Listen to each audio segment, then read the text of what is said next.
groom anything to look like Ezra Klein. Well, I guess you have to look like mean. that. I don't know if I should say that. I think someone groomed Morris cats to look like Ezra Klein. Anyway, I don't know anything about that. Usually what grooms cats are the mama cats.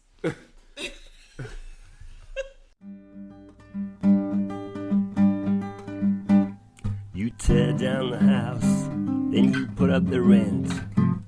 You pocket the cash, and you crush all the sin.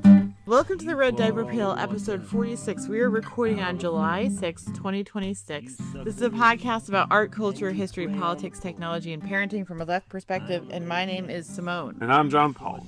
I'm very aware of the mic, because there's been mic drama. Yeah, there's been mic drama.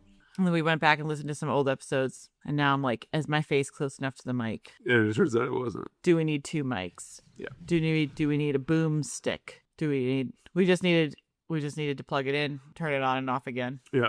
So by this next episode, there should be a noticeable upgrade in our sound quality, which has been pretty good considering what we've been working with. But anyway, how was your 4th of July, your favorite holiday?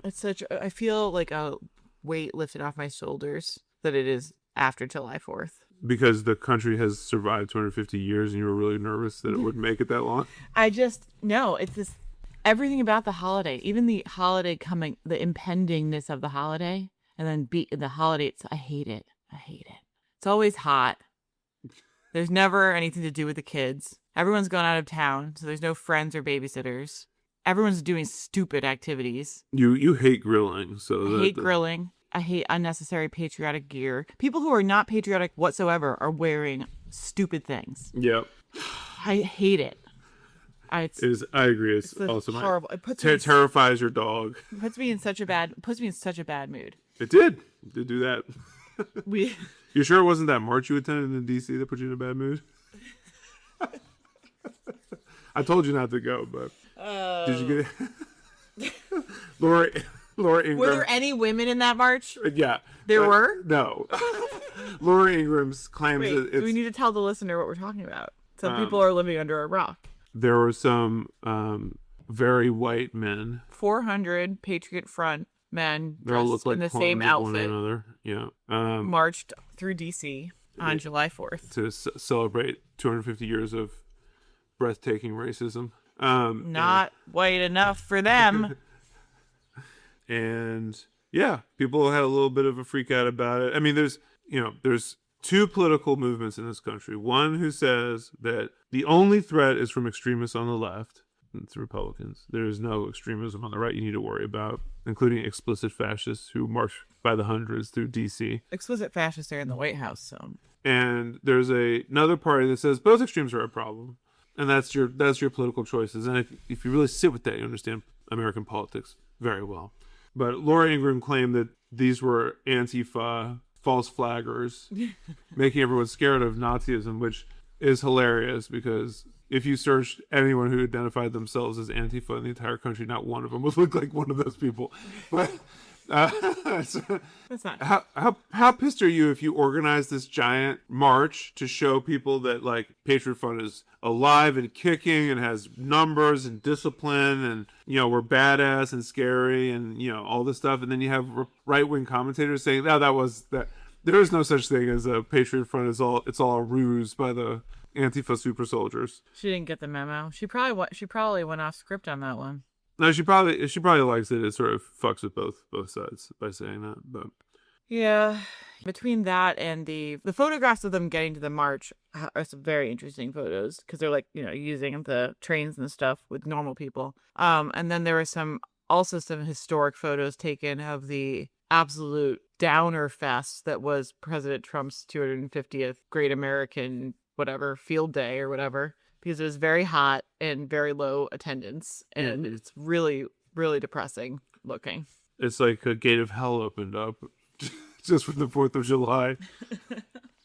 Must be the 4th of July in America. Yeah, I mean, these people aren't religious because the religious symbolism is a little bit too on the nose for them not to get any of it. All right, you want to do horrible headlines? I guess I do. Okay, so let's start off with... This is news this morning. China's Navy test launches ballistic missiles from submarines into the South Pacific. The AP reports that China fired a long-range ballistic missile with a dummy warhead from a nuclear-powered submarine Monday morning, drawing protests from Australia, Japan, and New Zealand. This was China's first such Pacific test since 2024. Specific or Pacific? Pacific.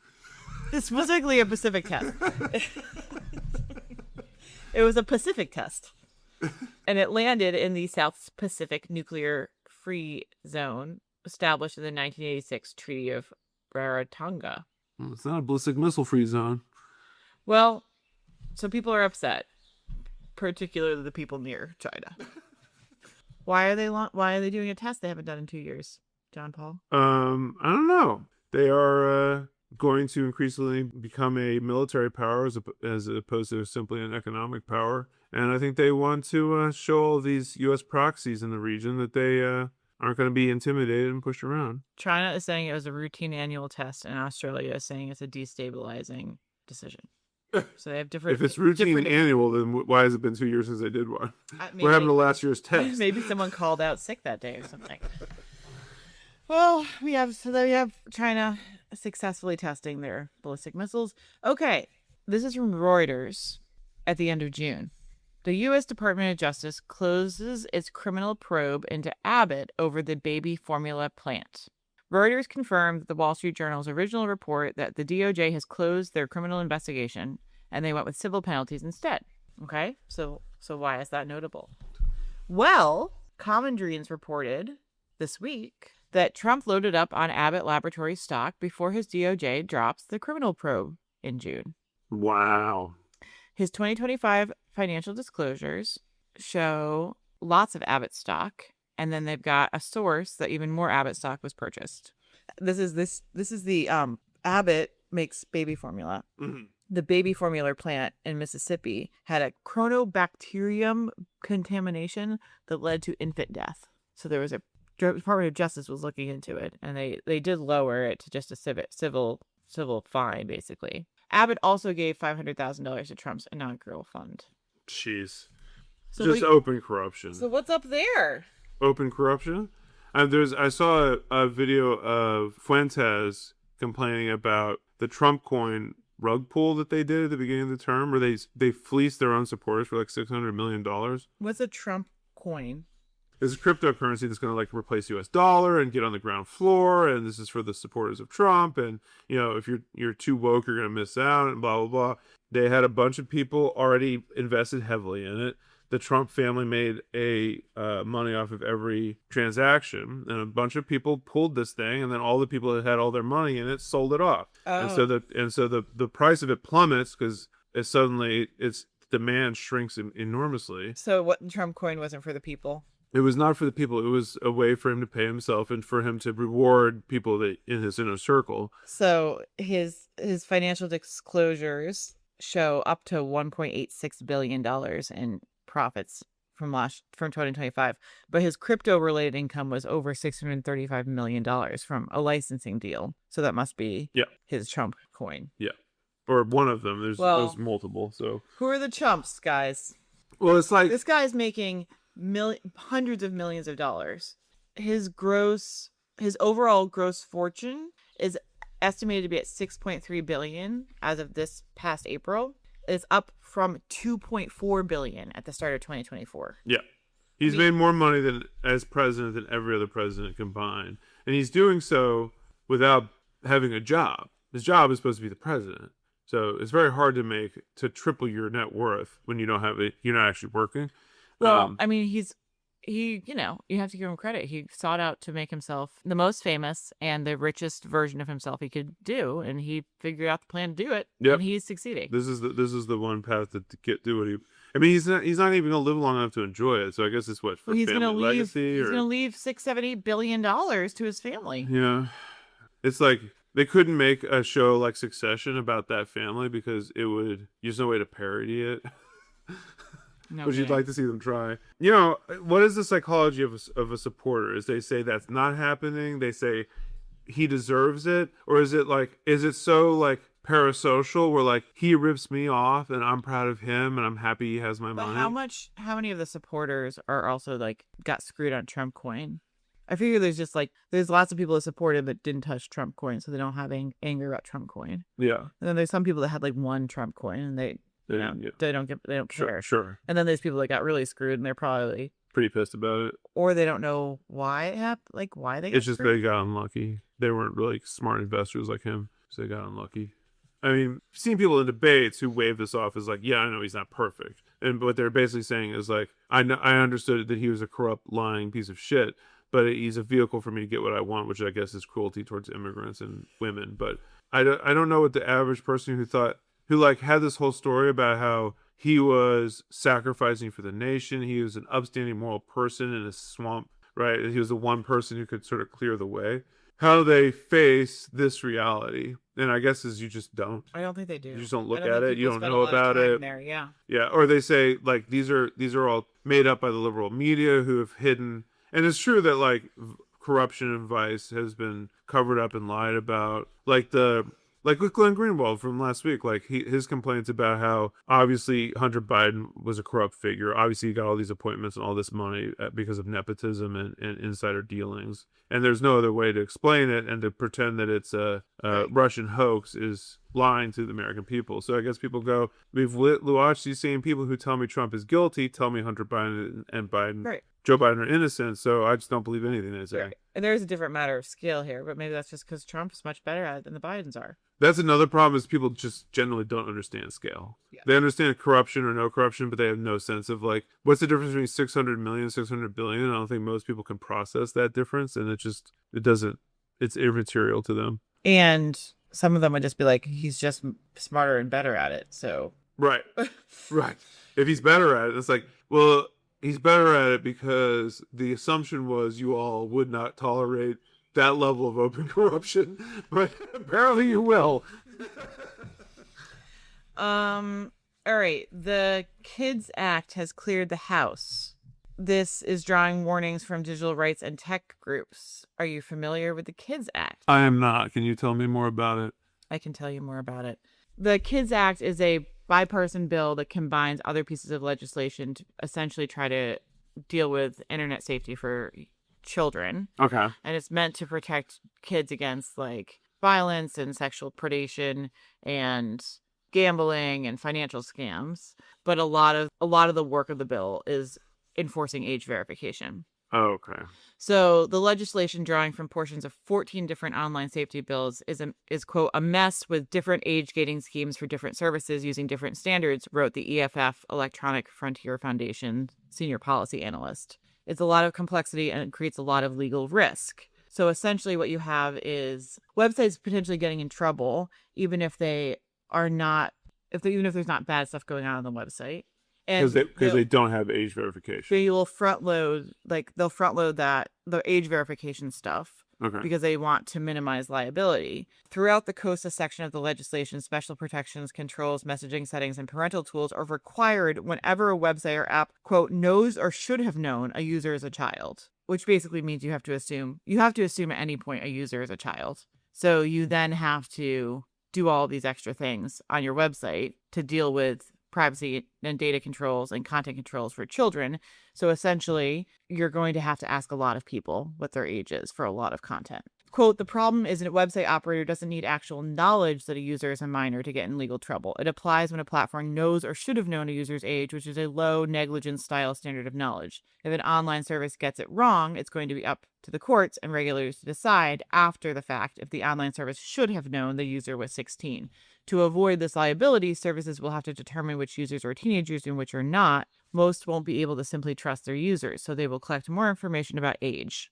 Others will rely on age estimation systems that guess users' ages by looking at existing activity or doing facial scans. So what we've seen which is also like a very dystopic way to determine if you've got a kid on your hand, is to do a facial scan. Talk about also not very reliable. Right. But in Australia and the UK, when they've done these age verification things, they have laws where they're asking people to upload license and identification to access certain content, which is a extremely heavy-handed way to have people using the internet.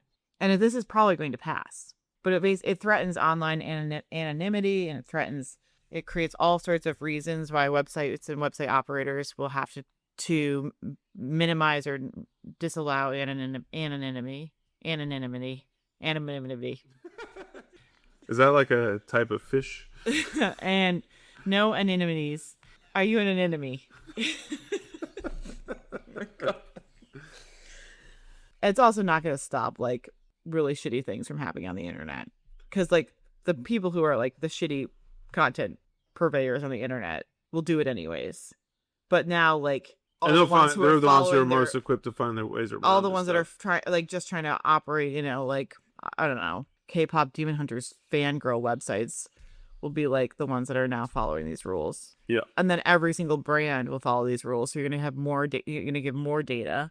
It doesn't address any of the real problems. And honestly, it feels like it creates a gigantic loophole allow for fascists and right wingers to like actually, like you could identify, like this is bad for confidential sourcing of independent journalists. Yep. Oh, that reminds me of another horrible headline we have to do related to the Intercept's tip line. Yeah. You mentioned this idea of having a reading group website, like for something like that, where we could easily pay what, $5 a month or less for hosting something that's simple like that, but it would require like not just something up on the screen, but require users to like tailor their own experience by picking things, like making playlists of things that they wanted. You'd have to go to a major website that already has this infrastructure built in and have them put it on their own website. That's what it'll do, is it'll create these monopolies where like most people can't accept the risk and most people don't have the resources to have their own age verification system. So they'll have to put their content behind one that already exists, right?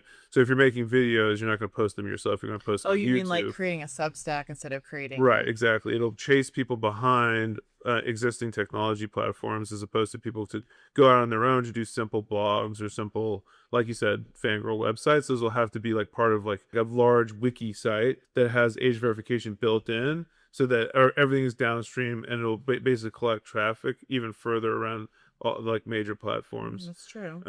If you assume that this is not to protect children, what would you say is the reason why both parties are doing this? Because it's going to negatively affect most people's lives in a direct way. And of course, whenever that happens, it has to be bipartisan as possible. And no one understands why people hate the Democrats. But they'll say, oh, I understand it's inconvenient, but like we had to protect the children. But assuming that that's a cover, what do you think the motivation is here? I think that our legislators are really stupid about regulating tech. So I do think that that's like, you don't underestimate ignorance. But I think that there's a lot of people with power that are not interested in there being any anonymous like the only people that they want doing things on the internet anonymously or under the cover of darkness are themselves.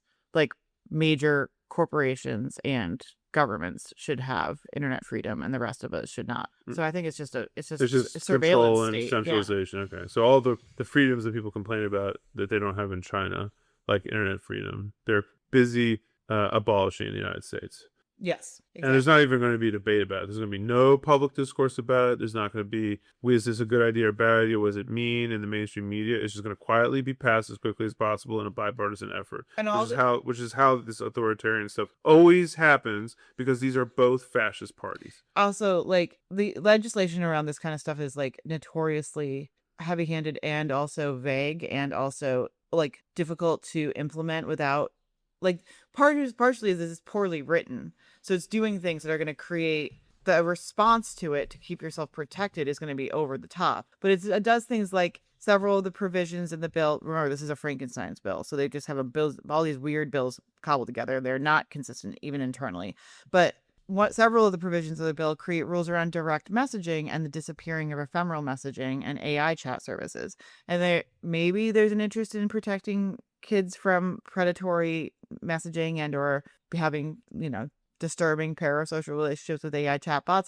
But because of how it's written, it's basically asking for a level of platform management and activity management over the top of encrypted messaging systems. So how do you expect a platform to address certain activities that they're liable now to make sure aren't happening if the messaging is encrypted?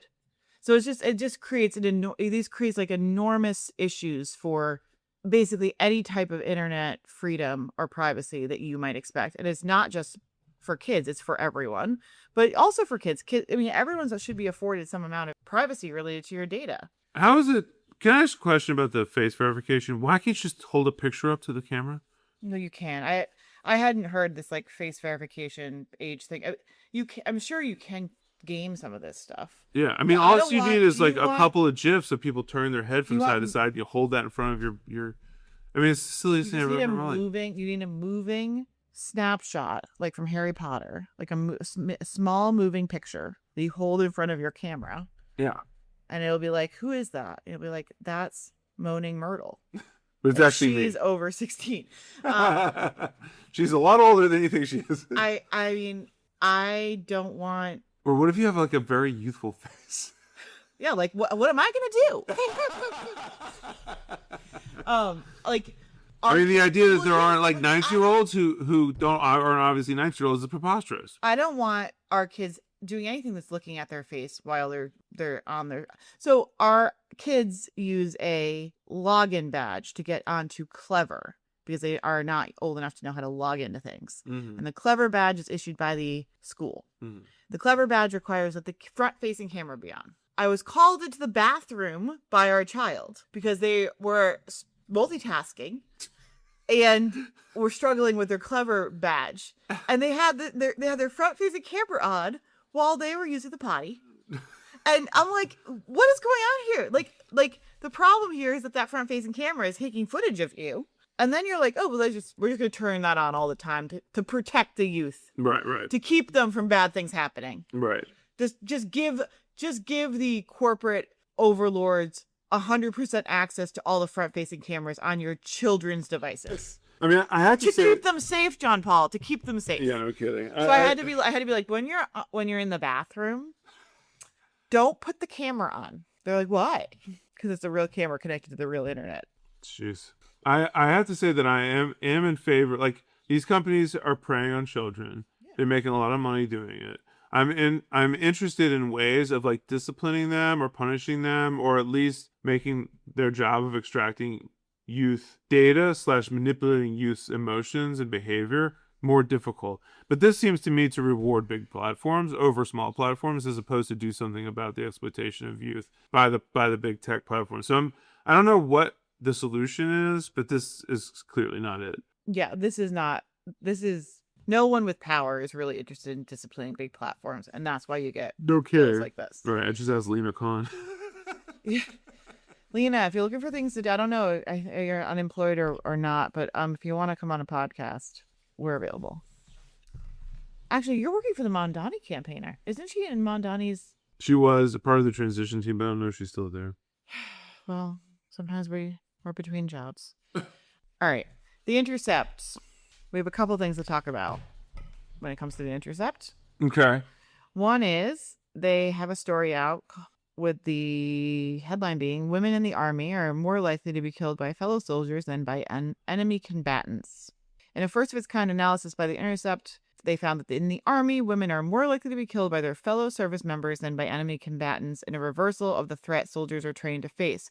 Between 2011 and 2025, at least 41 women died by homicide in the army, more than half of them at the hands of other service members or veterans. Using Defense Department manpower data to calculate per capita death rates, the Intercept found that active duty army women face a higher risk of homicide than male soldiers, the opposite of national and global trends. In many cases, women in the army are killed by current or former romantic partners. Over 70% of the victims had an intimate relationship with the perpetrator at one point, and the rate of homicides among women soldiers from intimate partner violence is at least 3 times higher than the national average.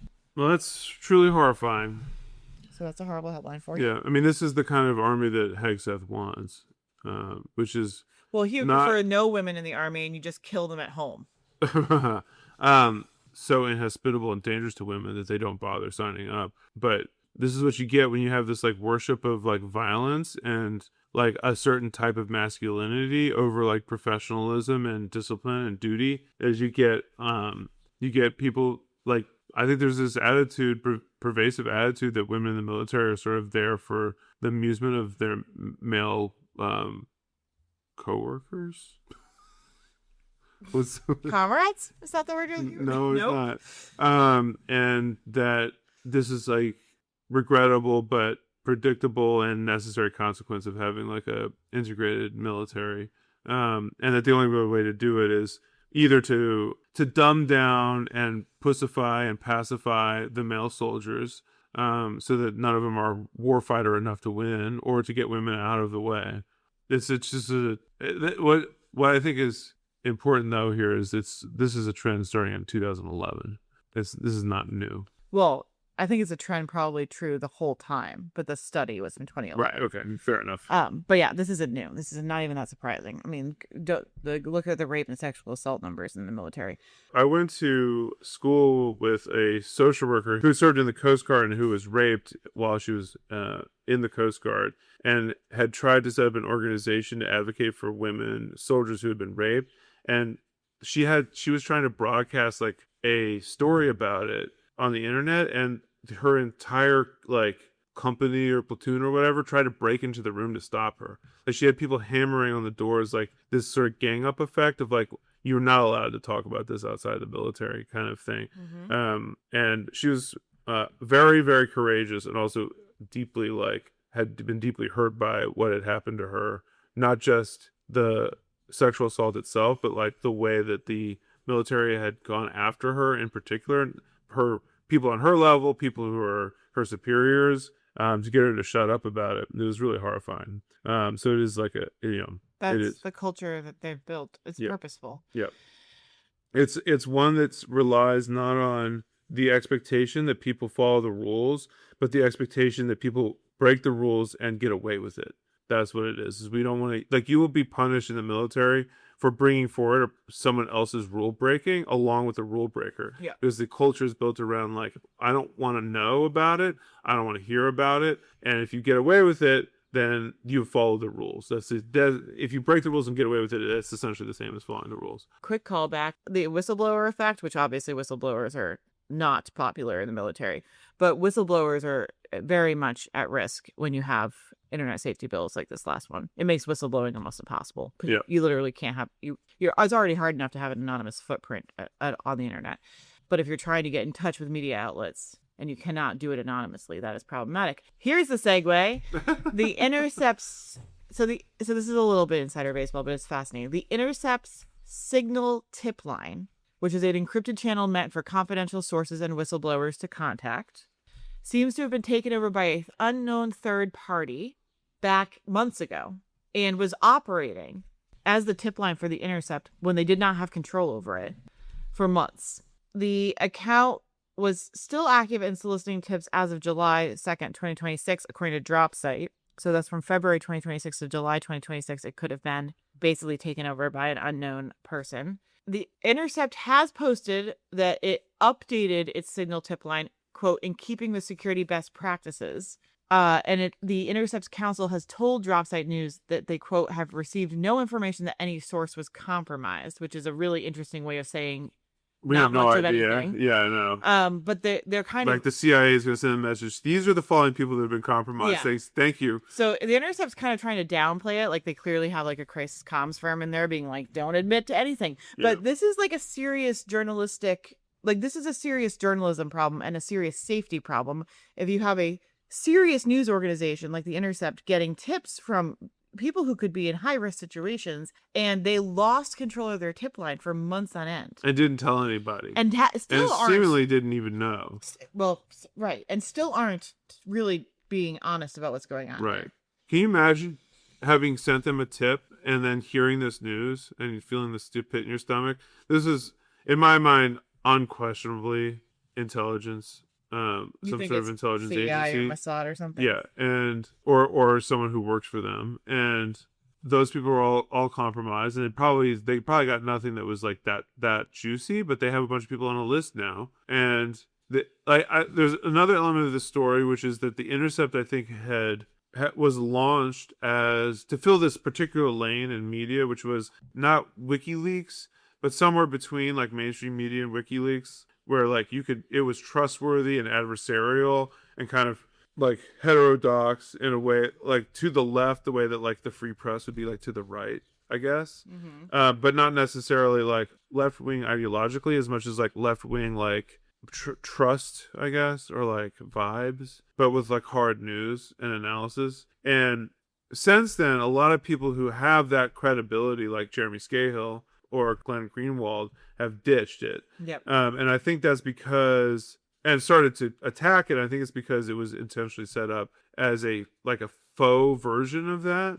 Like Dropsite is much more true from what I can tell at this point. Dropsite seems to be a much more true version of what Intercept sold itself as. And then Intercept is quite big now, but it makes you wonder, right? Like I think a lot of these outfits, like obviously branding and finding your niche is an important part of like any kind of capitalist project, and it doesn't have to be all that authentic to be something to go after. But it also makes you wonder whether like a control of that lane was really important, and some very sophisticated people jumped into that space in order to control the discourse within it. And like people like Glenn Greenwald had options, and so they pieced out because they understood what they had actually been participating in. So Intercept launched as First Look Media in 2014. It was founded by eBay co-founder Pierre Omidyar. Oh, eBay guy. The eBay guy. Okay. And he founded First Look Media, and they have spun off from First Look Media as of 2023, and they're also not having a good year financially this year, so they probably didn't want to like advertise their massive security kerfuffle. Yeah. I mean, can you imagine ever giving them a tip again? Well, they're trying to make it so no one really knows that the tip line was a problem. Yeah, and you and I wouldn't know about it if it wasn't for Dropsite. Right. And how many people even know that Dropsite exists? So this is like an insidery media story, but like if it gets you thinking about how do these tip lines work and what are they up against? They're up against major security apparatuses try to take them down. They don't have like super magical technology that we don't know about. I mean, they're using Apparently Signal. Everyone's using Signal. I mean, they're using like they're not gonna build their own encrypted messaging app. So they're using the sort of the things you use. And if these platforms start to have major legal risk because of not just legislation, but because of an antagonistic judiciary that wants to go after them, then you will lose these technologies. These technologies will not become effective. Yeah, that's what I was just going to ask you. Is like, in my mind, there's absolutely no way that an app like Signal can avoid this age verification problem, because Signal gives you access to all kinds of content. Yep. That is not for minors. Right, and that's why one of the things about this Kids Act, which is again a Frankenstein's monster of a bunch of different things, it's problematic that it's including in its messaging apps. How do you expect a platform to manage the content that's being distributed in an encrypted messaging app? And do you want to live in a world in which the encrypted messaging app cannot exist? Yeah. For a while, I was using Jitsi as a web conferencing thing, as an anonymous alternative to Zoom. And at some point, they forced at least one person to log in, because you could just broadcast whatever you wanted, and you could make it open to the public. So you could do anything, and there's absolutely no way to police it because it was just a link, right? You can't ban the user, you can't punish the user in any way. Obviously, for like horrific trial trafficking. Yeah, or just like streaming movies in a movie theater, right? Like which I'm copyright sure they're material. more worried about than children's well-being. Sure, yeah. But yeah, I mean, I don't know, but it's highly dangerous. But this is the thing. It's like it's either all free or it's all not. It sounds like, and I guess that's a difficult pill to swallow, because I'm not exactly like that enthusiastic about like internet freedom as like the major moral good in the universe. Like, and I think some people do that. It's a practical consideration of having to exist in a world where you're already up against a major surveillance apparatus. Yeah. And if you want even the most basic things that we need to claw onto to maintain some chance of something democratic ever happening again, you need journalists to be able to have encrypted messages. Maybe you and I don't need them. Maybe our kids don't need them. But you want the tip line working for Dropsite news. Yeah. It's like one of those things where like I would be perfectly fine with seeing some of this stuff reined in, but the state that exists now is incapable of reining it in a way that benefits us. It will only be used as an attempt to further harm. And people. we've already lost so much when it comes to our data, our privacy, our access to information, our knowledge building systems, our community building systems, that like I guess my practical approach to this is we got to claw back. We got to keep as much as we can right now. And if you're worried about kids' digital usage, then get the technology out of the classrooms. Like, there's, if you're really worried about that, then do something that doesn't have these like downsides. You could say no ed tech in classrooms. You could say a school district cannot pay $10 million in licensing fees a year to hand your kids' data over to a corporate overlord. That is, but no one's talking about that. Yeah. I mean, they're happy. They'll be like, age verify everything. We want those kids to log into our bullshit educational technology company at home, and we want to get even more data about them. We'll age verify all day long. We know their social security number. This is perfect for us. No one's talking about that. Mm-hmm. It's not designed to solve this problem. No. Yeah, I don't know. I mean, you know, any kind of rules that you make, like you could say, look, it's the parents' responsibility. So make it the parents' responsibility. The parents are liable if the kid gets up to something they shouldn't be doing.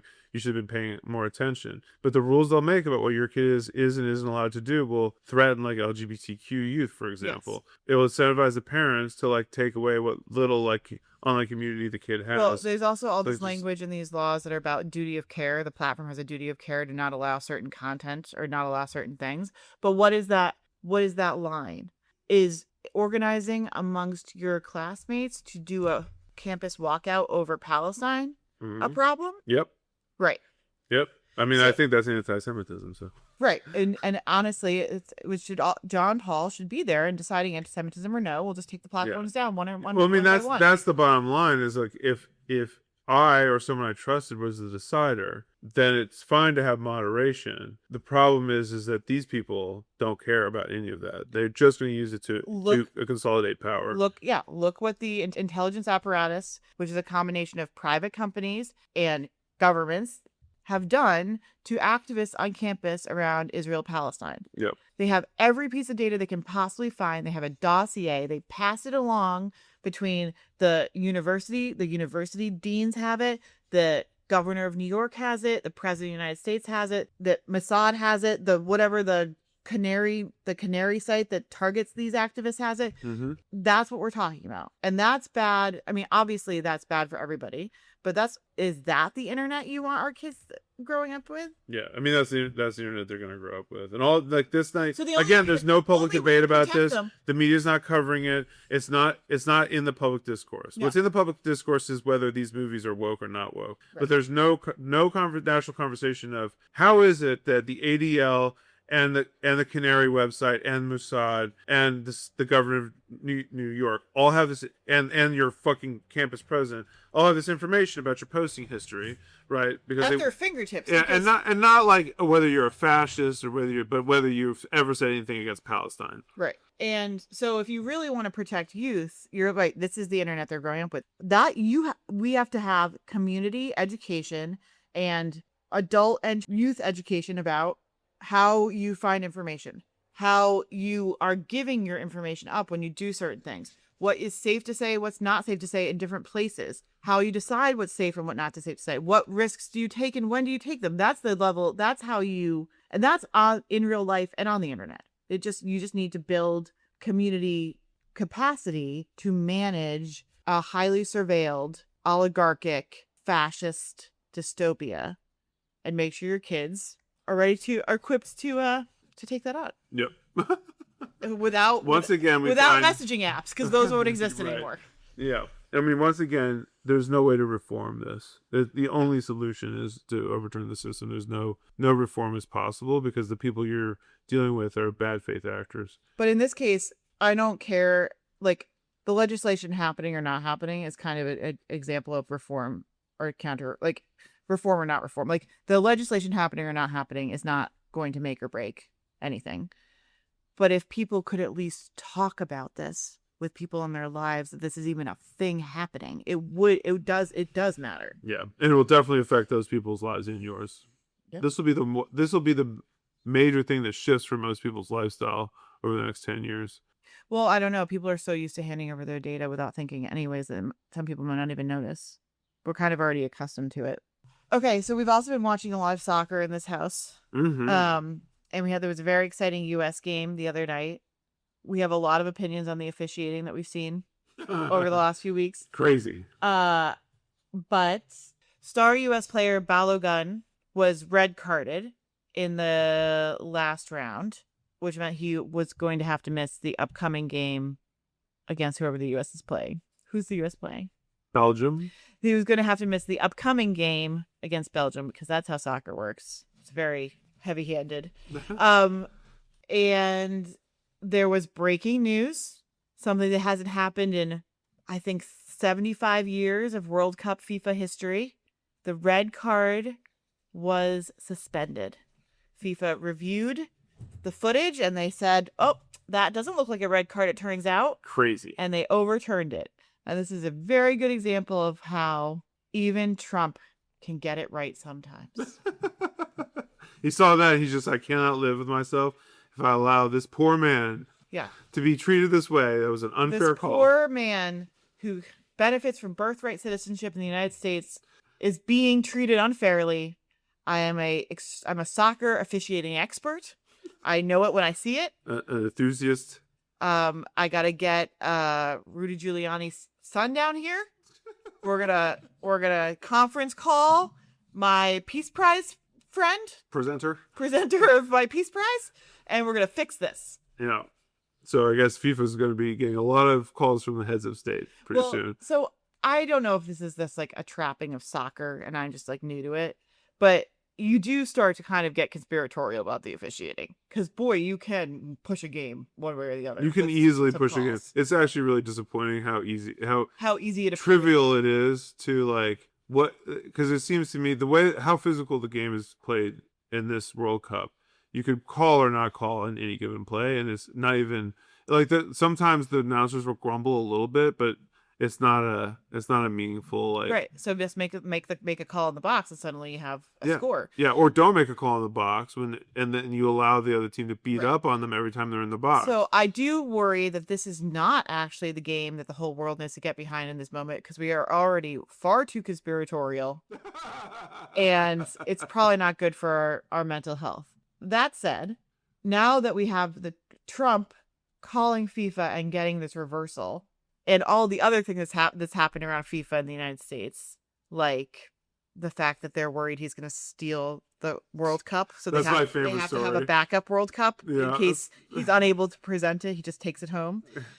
And Giuliani's son actually being the guy in charge of this shit. I mean, that's concerning at face value. I'm sure he got the position purely on competence and merit, and for no other reason. Yeah, this is an anti-DEI administration. Everything's competence and merit. Yeah. Have you not seen them? Kash Patel, certainly not because he's a brown guy. Anyways, I'm pretty sure the whole thing, everything's rigged now. That's what I feel like it's all rigged now. Yep. I mean, I'll see. It's like, how far will they go? I mean, can they get the U.S. to win the whole thing? It's going to be an all-white quarterfinal. Well, if they keep heading this way. Yeah, that is. I saw a tweet. I'm trying to find the source of it. I'm not going to be able to find it, but anyway, something like Eric Trump is too embarrassed to call and ask if there's any rigged matches he can bet on, and which stems from the story that came out a couple of years ago that he had asked a UFC announcer whether there was any like they leaked online these texts where he basically was like, ha ha ha.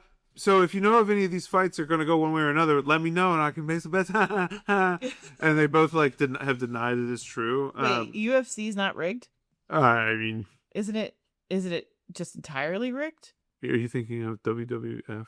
Oh, that's professional wrestling. Yeah. I'm not sure they're different in my brain. UFC is supposed to be a real sport. A real sport. That's not scripted. Now, whether it is or not is another story, but I see. My understanding is you're telling me that the Trump sons bet on rigged sporting events. I think that they I thought they only just did that on the stock market. Right. They're glob bonds. I think maybe he wants to glob on to UFC. UFC has become like right wing coded and kind of like it's like a cultural phenomenon in addition to like a sport. And I think that he's mostly just globbing on. Speaking of glob-ons, do you think that the Trump PR team had to run like a risk analysis of if Trump gets involved in soccer, does that make him more of a pussy and like less popular? They did do focus groups. What if you heard that he called and bullied the FIFA guy? would that make you think he's more manly or less manly? What if you heard that he watched a game? Would that make you feel? So there's a reason why he complained and got what he wanted to FIFA, and right? Because you could have a situation where FIFA changes his mind and you never know about a phone call, but you had to know about the phone call. But you also have never heard of him watching a game. But you know who did watch a game? Who?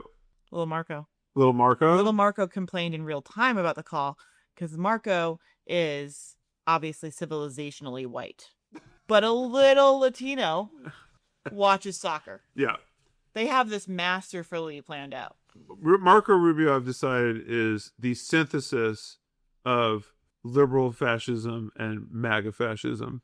That he's an attempt to be the synthesis of both, which is why his political career is absolutely doomed. And also the reason why he likes soccer. I think we're going to see a Marco Rubio, Tucker Carlson election. They'll run against each other? Against each other. Against each other, okay. Oh, yeah. So the Marco Rubio will be nominated by the Democrats? No, Marco will be the Republicans. Tucker will be his own party because he has a new party. Oh, and the Democrats will say, I think what's best for the country is that we bow. stand down. Yeah, right. We don't want to create even more division. We looked at the obit of the last race, and what we learned was we should do less. We're doing too much. Rest is revolutionary. We will be back in 4 to 8 years, and go Rubio. Yeah, right. We don't want to divide the vote, the progressive vote around Rubio. Oh my God. And on to the artifact. On to the artifact. With both of your hands, but candles will burn, and time will reveal all that you've done and the money you steal. The suffering you're causing gives you no pause for thought. You got your claws in the dead summer's heart.